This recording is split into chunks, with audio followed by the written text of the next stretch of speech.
Yesterday, when I was home in Texas, I made a baking mix that is gluten-free, low-fat, and low-carb.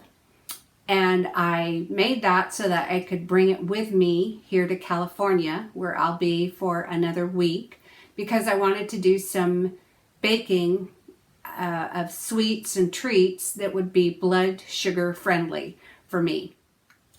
I will link that video of me putting together the baking mix in the description box of this video. Now that I'm settled here in our daughter's home in California for the next week, I'm going to get started on my first attempt at making some gluten-free, low-carb, low-fat, well, they probably won't be low-fat when I get done with them, but some blood sugar-friendly cinnamon rolls using that baking mix. And this is the baggie with 3 baggies of 3 batches of the baking mix.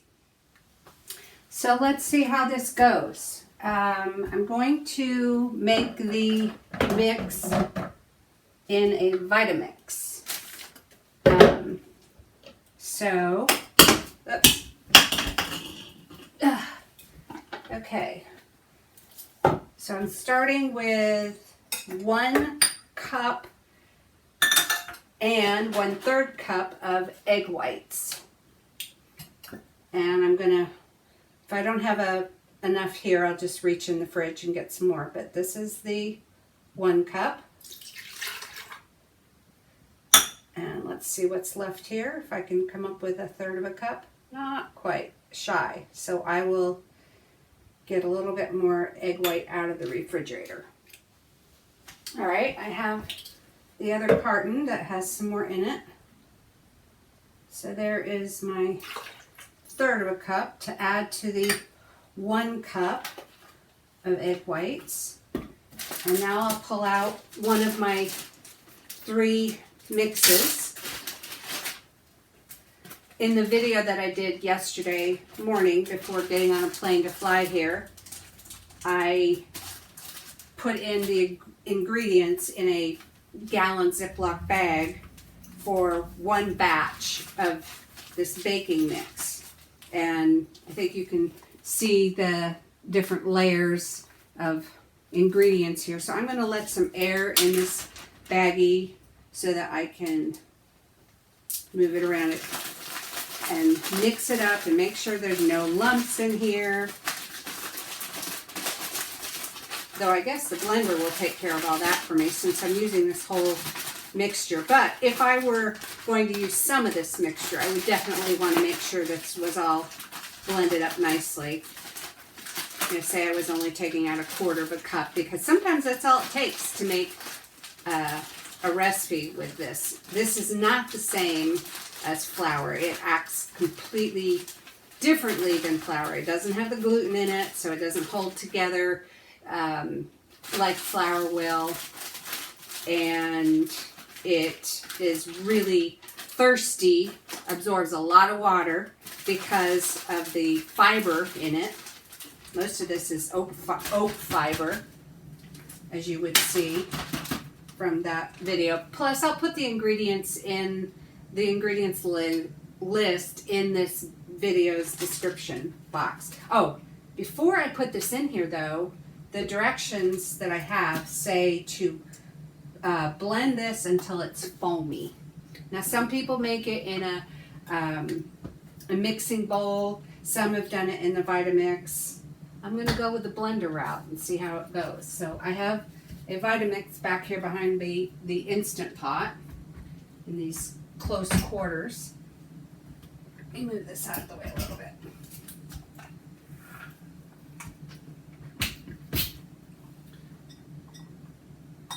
Okay, so I will spare you the noise of the Vitamix, so I'm going to shut off the video for a minute. Okay, I just pulled it off the machine, so I guess this counts as foamy. And now we'll go ahead and put in the flour mixture and blend it up and see what happens. Now if you have one of the taller narrower Vitamix chambers, I think it's going to act a little differently than these wider ones, and which I have the tall, narrow version at home in Texas, but our daughter has this wider version. Actually, she may have the tall, narrow one too, so maybe my next recipe I can try mixing this in the tall, narrow version. So there's that. I know I'm gonna want to get a spatula and scrape it down, but I'll wait for a second. Let's just get this on the blender and see what happens. This time I'm not going to shut off the video because it's not as loud as I thought it would be. I'm going to turn it to 1 and turn it on and see what happens. Now I'm going to crank it up a little bit.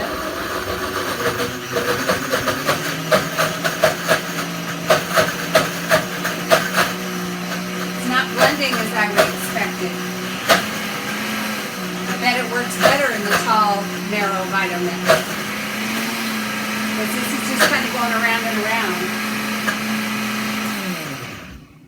All right, let's see what happens. I'll check and see if my daughter does have the tall, narrow one.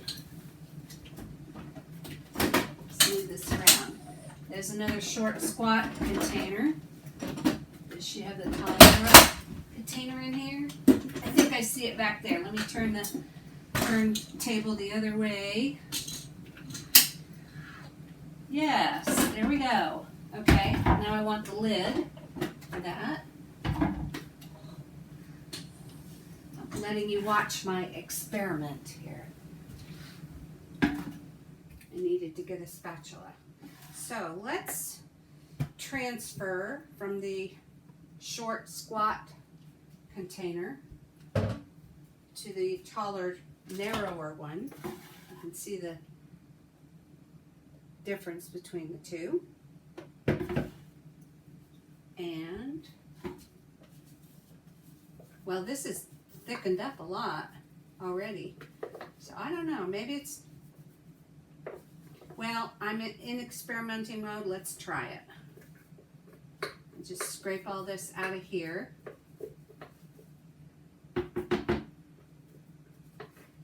And put it into the other one. I'll spare you this. I just realized something important. When I was moving from the shorter, fatter Vitamix chamber into the taller, narrower one, I realized I didn't use, after I made the egg whites frothy, I did not use the water that's called for in this recipe, a cup of water. So I've got this kind of thick batter in here, and I could experiment with that, but I'm going to go with the recipe as it's written and add the cup of water. So I've still got a cup here. I washed out this chamber because I like to clean up as I go. I get discouraged at the end of the cooking process if all the cleanup is staring me in the face and waiting for me to tend to it. So I just clean up as I go. There's the cup of water added to this mixture. So now I'm curious to know how that's going to go. All right, so wipe these little spills up, put the lid on, and let's see what happens. I'm going to leave. Oh, you know what? I wonder if this chamber works on this model. Let's see. I'm letting you watch this whole thing. Turning it on to see if it works. Okay, the chambers are interchangeable with the models. I'm going to crank it up a little bit. It's blending nicely.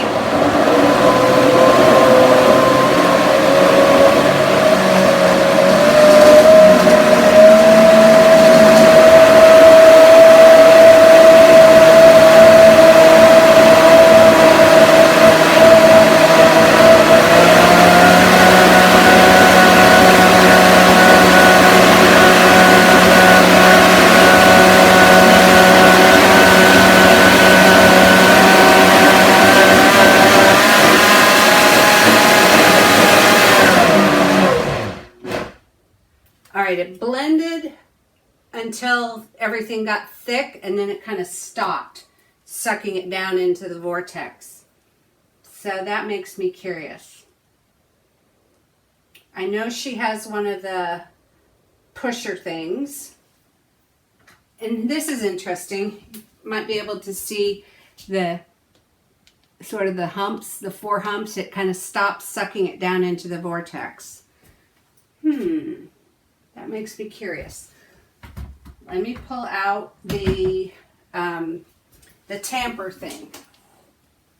I think she has that in here somewhere. So this one I think is for the short one.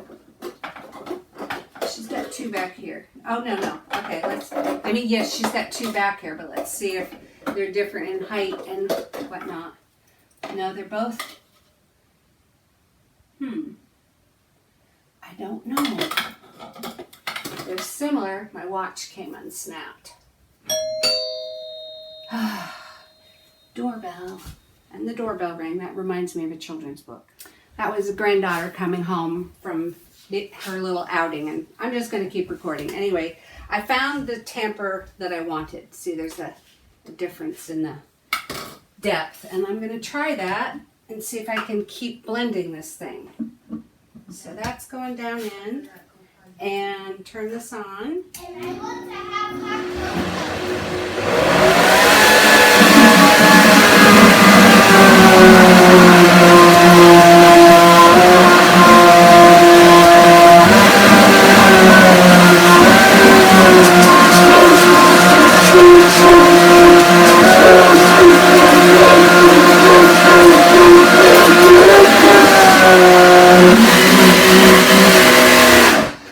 that's definitely enough. Okay. I have a thick batter dough thing. It's dough more than batter. I put down some parchment paper on a cutting mat. Both my daughter and I use these same cutting mats from Pampered Chef.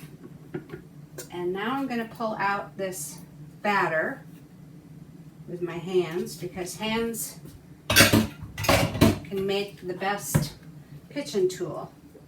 Oh wow, this is kind of feels cool. Almost like Play-Doh. Oh, and it's gelled together enough it is coming out almost as a cohesive unit. That's interesting. Wow. Alright, so I don't have much to scrape off the blades down here, which is convenient, but I don't want to waste any either. I'm going to pull that out and clean that up in a minute. Oops. Alright, rinse off my hands. Sorry that I have my back to you. I should have turned the camera off. Okay, so there's my dough. Okay, actually I should probably go ahead and wet my hands again so I can pat this out. So do that. A little bit of water. Wow, it's much stiffer than I expected. Okay, so this may be very workable. If it holds together nicely like this, then I'll be able to spread some butter on it and sugar and cinnamon. Not sugar, but allulose. I use allulose as my sweetener. I'm trying to get it spread out sort of uniformly. Probably would have been easier if I just pulled it out almost immediately, but you know, the start and stop of the camera, let the granddaughter in, blah, blah, blah. It gave it time to thicken up. Let me wet my hands again, because it's starting to stick to my hands. Just using the water gives me enough, I don't know, slickness so it's not sticking to my hands, and I can spread this out better. You see this? I think you can see it, so I almost feel like I'm petting the dough. Feels good to my hands. It's very soft and silky smooth feeling. All right, one more wetting of the hands. spreading this out. I think I want it a lot thinner. Let me turn it. They're doing their nap time routine, getting her settled down for a nap. You can hear the giggles in the background.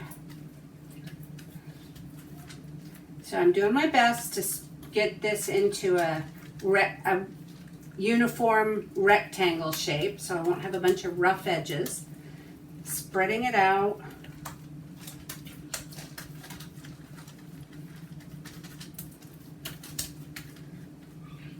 Just using my fingers as a guide.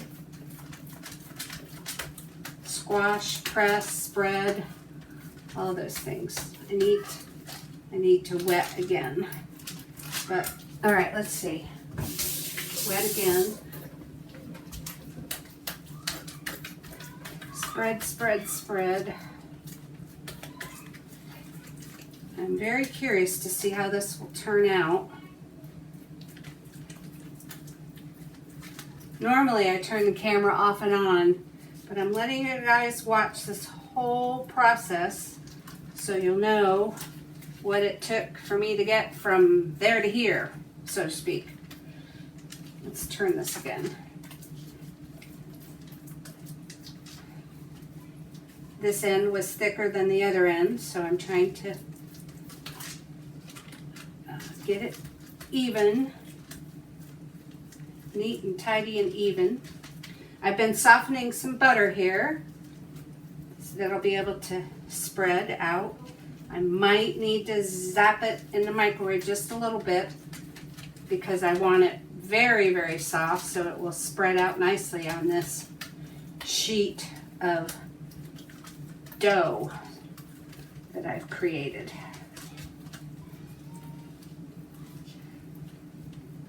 Thickness wise, I think it's 1/2 inch, my guess.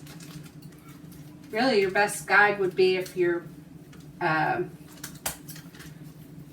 parchment paper is about the same size as this cutting mat, and I'm not sure the size of the cutting mat. I can try to include all those details when this is done, and I can measure it and put the details in the description box. I need to wet my hands again. Okay. Encourage it to spread out some more. This is a very enjoyable textural experience with this dough. All right, I think this is about right. I don't want it too thick, I don't want it too thin. I do need to be able to encourage it to roll up once I'm done here.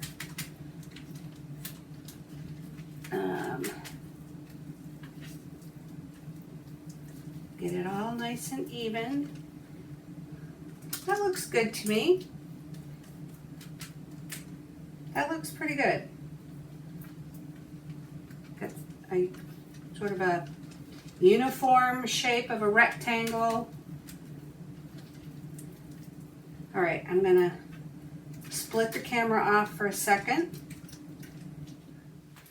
Now, I'm going off from a recipe in the Trim Healthy Mama Facebook group, the huge Facebook group, and the author of it is Renee Van Truren, and she said that she spread about 1 to 2 tablespoons of butter on top of her dough, and then sprinkled it with a cinnamon sweetener mixture.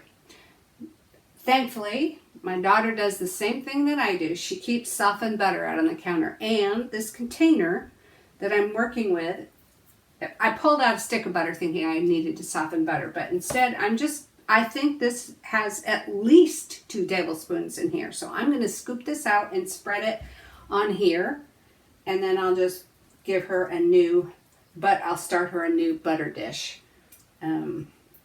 So that is what I'm going to spread out there. So I'll set her up with a new butter dish here. Nice clean new butter dish to start off with. Smush it down. Can I get a whole stick in there? Probably.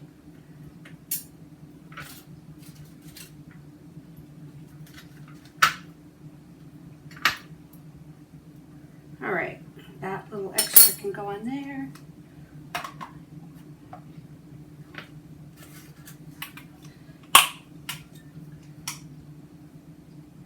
There. Now she's got a new butter dish. So the next thing is spread this out. It's soft enough so it's spreading nicely. I think this amount was a good guess. And then after I clean off my hands, I'll mix up some allulose and cinnamon. Let's see, Renee does not give the amounts.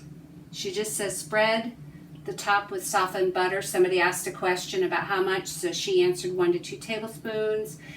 And her other direction is sprinkle with cinnamon, sweetener mixture, roll up. Okay, so I'm going to have to use my best judgment on how much sugar, sweetener, and cinnamon. So do I want to wing it, or do I want to look up another recipe and get an idea from that? I think I'll do that, because if I can wing it, but I'm also trying to share with you here on the video, and I don't want to steer you wrong. So the butter is spread. I'm going to wipe off my hands with a paper towel. So I decided to look up somebody else's recipe to see what quantities they used, and that makes me think I need to back this whole thing up. So this mix that I'm using was created by Laura Slote, and it was shared in the Trim Healthy Mama Facebook pages. And the recipe that I'm going to refer to comes from a free downloadable recipe book by KJ York. And this is what it looks like on my screen. And she uses the No Carb Easy Bread, which is that's the original mix created by Trim Healthy Mama. Laura Slote's mix is a stand-in for the No Carb Easy Bread mix. And Coach KJ York, she created this whole cookbook, free downloadable cookbook with recipes. And it's there's Coach KJ. It's wonderful because when you get to the index of it, or the table of contents, she's got it clickable. So I can look up her Fuel Pull cinnamon rolls. Now this isn't Fuel Pull, it's not a low-fat, low-carb thing, pulling fat from your body to fuel you. I'm making a fuel in it by adding butter. But anyway, I'm going to click on her cinnamon rolls recipe. It opens up to her picture, and I'm turning it so I can read it.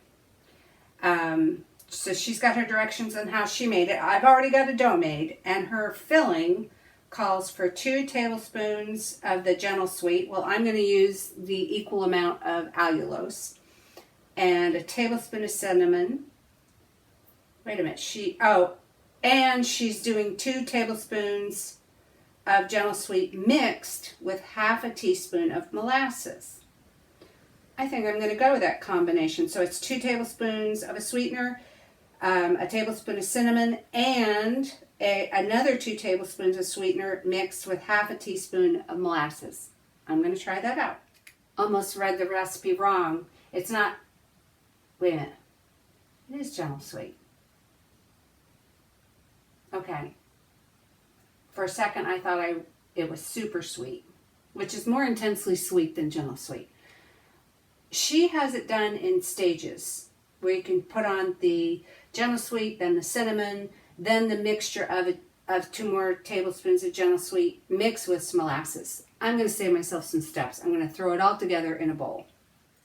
So that means 4 tablespoons of the allulose. There's 2, 3, 4, and then what I'm going to do next is just drizzle in what kind of eyeball the 1/2 teaspoon of molasses. That's a very tiny amount of molasses. And I got in at least 1.5 teaspoons, which is just fine with me. Now I'm going to mash this together with a fork, kind of making a brown sugar mix. I'll be able to get it mashed in uniformly together and then sprinkle that on top of my dough. See, you can make your own blood sugar friendly brown sugar by using this technique. So it's just mash, mash, mash. Doesn't take long. I could stop right here and sprinkle this on, but I'm going to keep going, just a couple more mixing in here. That's good enough. All right, get that off the tines. All right, let's just sprinkle this on now. Here we go. Evenly sprinkle it across here.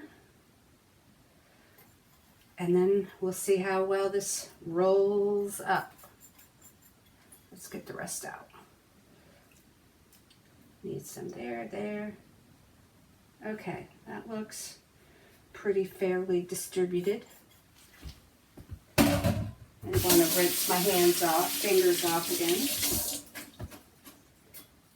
All right, let's see how this thing is going to roll. So if I roll it this way, I'm going to have bigger, fatter rolls. If I roll it this way, I'm going to have a longer, thinner rolls. I'm trying to decide which way to go.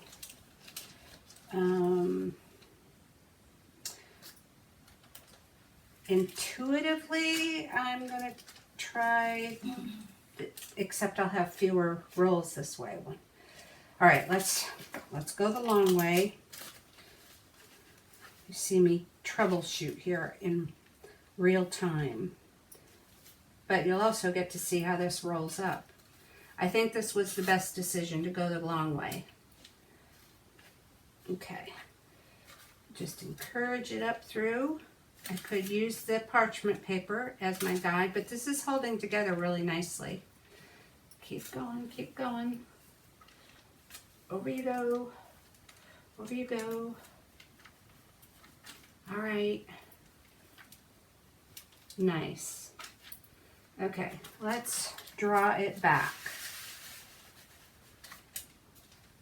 Okay, I think that's going to be nice right there. Now, so I'm going to get, a bunch of rolls out of this. I'm going to cut the film for a second. All right, I'm getting ready to cut these, and I can roll this back if I want and center it more.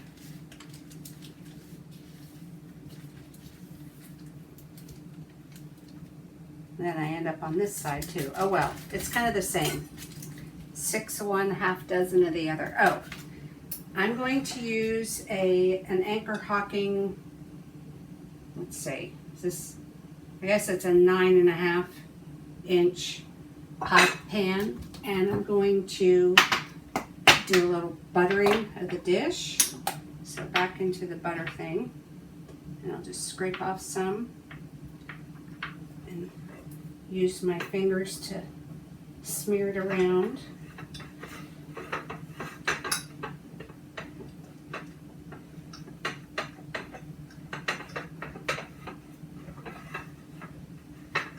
Okay, that's looking good. Get this back on here. Okay, back up. Covered you go.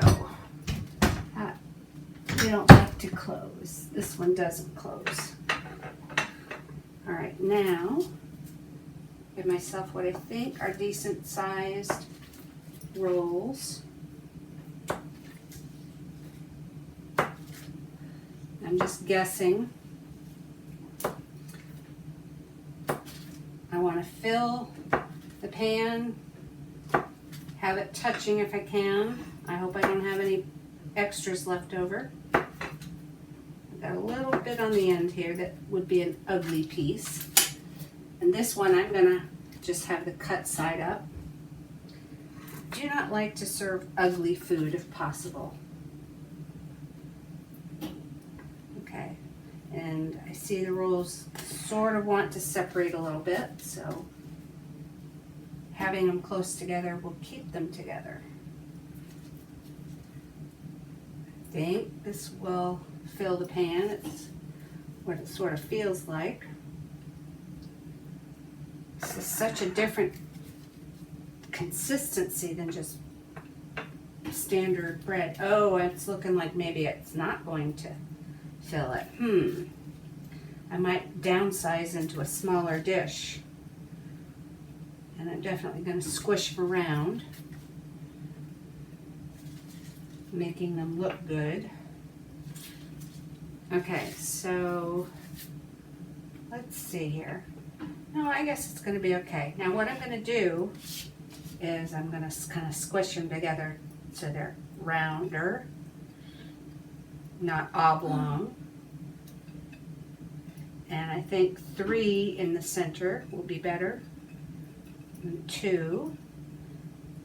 So just move things around to make it look good.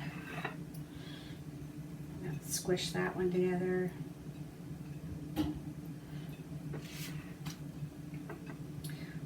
I think this is going to make a nice end product. Still wanting to make that one rounder, that one rounder. Do 4 need to be in the center? Let's see. Let's eyeball this. 4 sort of in the center. Moving these around a little bit. Okay, yeah, I think that's about right. It's looking pretty good. One more roll right here might look better, but I just guessed everything. You know, I have this little tiny scrap. Let's see what we can do with that. It would be a shame to waste it because it's kind of expensive ingredients. You know what, maybe that'll work. Okay, let's just manipulate things around. Okay, there we've got it. So the oven over there is preheating to 450. And I'll cut the camera and clean up. All right, this is what I have. And this is going to go into a 450 oven that's still preheating, so a few more minutes. And how long is it going to bake? Bake at 450 for 25 minutes, cool for at least 15 minutes, and top with icing. So while it's baking, I can put together the icing, but I'm going to wait until the oven is fully preheated. I am still waiting on the oven to finish its preheating, but I pulled together the things that KJ York is listing for her icing recipe, and I'm going to go with this particular icing recipe, though there's many options for icing these cinnamon rolls.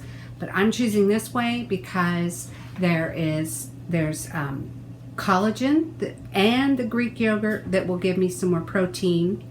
What I'm going to do with the allulose is I'm going to powder that so I don't have any possibility of graininess or grittiness. And the way I'm going to do that is with this little coffee grinder here. In my video where I made the baking mix, I showed that I like this particular coffee grinder. Here's why I like this one so much. Because of the removable chamber. So I'm going to put my allulose in here and grind it up.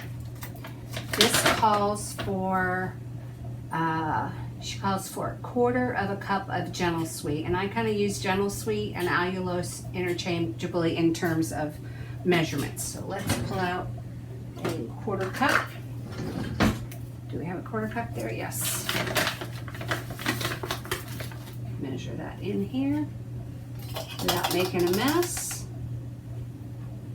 Stick that here, lock it in. It should be plugged in.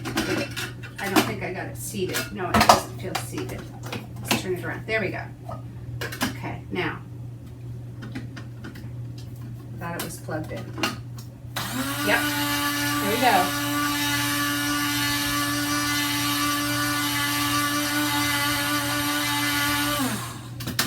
Now there will be no grittiness. Look at that, poof. Okay, I'll be mixing together collagen, Greek yogurt, some softened cream cheese, glucomannan, some pure bourbon vanilla extract.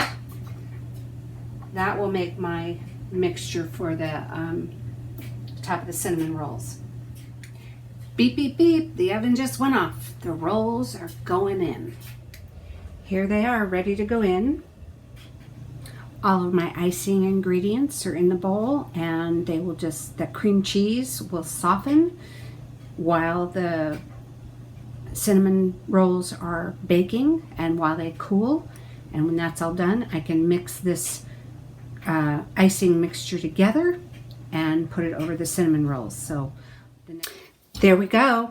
There's our finished cinnamon rolls. I know it's kind of hard to tell totally from the top, so I will go ahead and cut a piece, but I think that I'm going to be very happy to have this sweet treat that is not harmful to my blood glucose behavior. It has a little bit of fat in it because of the small amount of butter and a little chunk of cream cheese. But other than that, it's sugar-free because it has allulose instead of sugar. And it is also low carb. So really it fits with the Trim Healthy Mama S, using some fat for fuel, and it's very low carbohydrate. It's now one day later, and the cinnamon rolls have been in the refrigerator overnight, and we did already have a couple pieces, but I'll uncover this and show you what a piece looks like. Okay. Take the paper off. And let's see here, we need a knife. So it looks like I can see a piece here and a piece here. Let's just pull these two out. Maybe more like a piece and a half. And it comes out of the pan pretty easily. Ah! I have to keep it upright. Let me rinse my fingers. Alright, get it. Paper towel. Okay. So,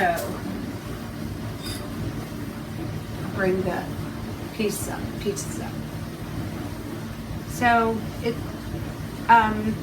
it's definitely not a sugary, buttery cinnamon roll, and I think that next time I make this, I will double the sweetener and the cinnamon and just get more spice out of it. But the nice thing is, with this, I know that it is blood sugar friendly and it tastes okay, and it has protein in it, so I feel like I'm doing something good for my body. And there you go, there's the cinnamon rolls. Trim Healthy Mama compatible cinnamon rolls made with the baking blend that can substitute for the NCEB NCEB, No Carb Easy Bread Mix by Trim Healthy Mama. And there's an up close of the rolls in a pie plate.